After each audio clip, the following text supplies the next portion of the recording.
Last video में हमने देखा था इफ एल्स, इस वीडियो में हम देखेंगे स्विच। स्विच केस क्या होता है जावास्क्रिप्ट के अंदर। स्विच केस भी एक कंडीशनल स्टेटमेंट ही है इफ एल्स जैसा, लेकिन ये थोड़ा सा कन्वीनियंट होता है डिपेंडिंग अपॉन यूज केस कि आपका यूज केस क्या है। मतलब देखो स्विच केस में क्या होता है, एक केस होगी उसको हम स्विच करेंगे डिपेंडिंग अपॉन कंडीशन। अगर मैं आपको बताऊं इसका सिंटैक्स क्या होता है तो आपको क्लियर हो जाएगा। यहाँ पर लिख दूंगा मैं स्विच, यहाँ पर आएगा वैल्यू, ठीक है, किसको स्विच कराना है। और यहाँ पर क्या आएगा, इसमें आएगा केस 1 में हमको क्या करना है। तो यहाँ पर आएंगे स्टेटमेंट्स STATEMENTS, ओके। केस 2 में कौन से स्टेटमेंट्स आएंगे, और अगर कुछ भी नहीं चला तो हम क्या कर देंगे, एक डिफ़ॉल्ट वाला केस चला देंगे और यहाँ पर डिफ़ॉल्ट स्टेटमेंट आएगा। अगर इसको हम ठीक से समझे एक एग्जांपल के साथ, तो मैं क्या करूँगा, मैं डेज को स्विच कराऊँगा। मतलब मैं यहाँ पर एक कॉन्स्ट ले लेता हूँ और कॉन्स्ट में यहाँ पर मैं लेता day. So day would be for example Monday, ठीक है। और मैं स्विच कराऊँगा डे को, ठीक है।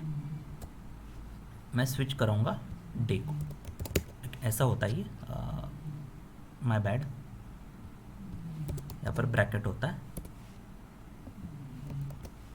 ठीक है। और यहाँ पर आएगा केस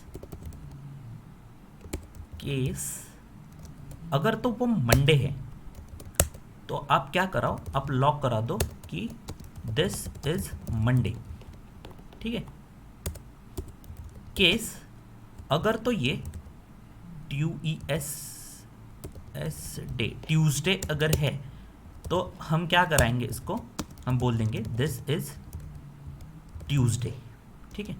और अभी के लिए 2 ही लेते हैं,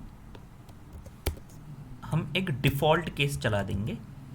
डिफ़ॉल्ट में हम लिख देंगे कि please put a valid day, ठीक है।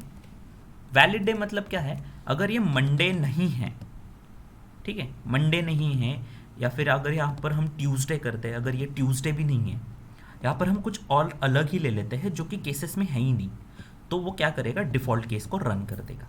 मैं दिखाता हूँ कैसे। पहले तो हम इसको रन करते हैं, तो क्या आएगा, this is Monday, this is Tuesday, और ये तीनों चल गए।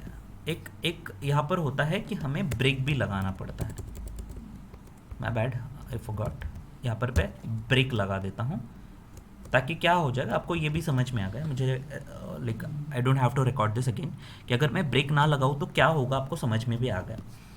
तो वो हर कंडीशन चेक करेगा। तो मैं यहाँ पर लगा देता हूँ ब्रेक, यहाँ पर लगा देता हूँ मैं ब्रेक, ठीक है। और डिफ़ॉल्ट को ब्रेक की ज़रूरत नहीं होती। मैं अब कराता हूँ इसको रन, तो मुझे आंसर क्या आएगा, दिस इज़ मंडे। वैसे ही अगर मैं इसको कर दूँ ट्यूसडे, तो आंसर क्या आएगा, जो दूसरा वाला केस है अपना वो चल जाएगा। पहले ये चला था, मंडे वाला केस चला था, और उसके बाद में ये वाला केस चला, ट्यूसडे वाला। और अगर मैं ऐसा डे डालता हूँ, फॉर एग्जांपल संडे डालता हूँ, जो कि केसेस में है ही नहीं, यहाँ नहीं, यहाँ पर, जो कि केसेस में है ही नहीं, तो क्या आउटपुट आएगा अपना, please put a valid day. तो ये सिंपल होता है स्विच केस। आप बहुत ही अलग अलग तरीके से इसको यूज़ कर सकते हो। हम जब प्रोजेक्ट्स करेंगे तब मैं आपको डिटेल में समझाऊंगा कि ये यूज़ कहाँ होता है। और ऐसा नहीं कि यूज़ नहीं होता, यूज़ होता है, लेकिन स्पेसिफिक यूज़ केस होता है इसका। कन्वीनियंट अगर हो इफ एल्स से ज़्यादा तो ही हम इसको यूज़ करते हैं। तो आई होप ये भी आपको समझ में आ गया होगा। So thank you for watching this video.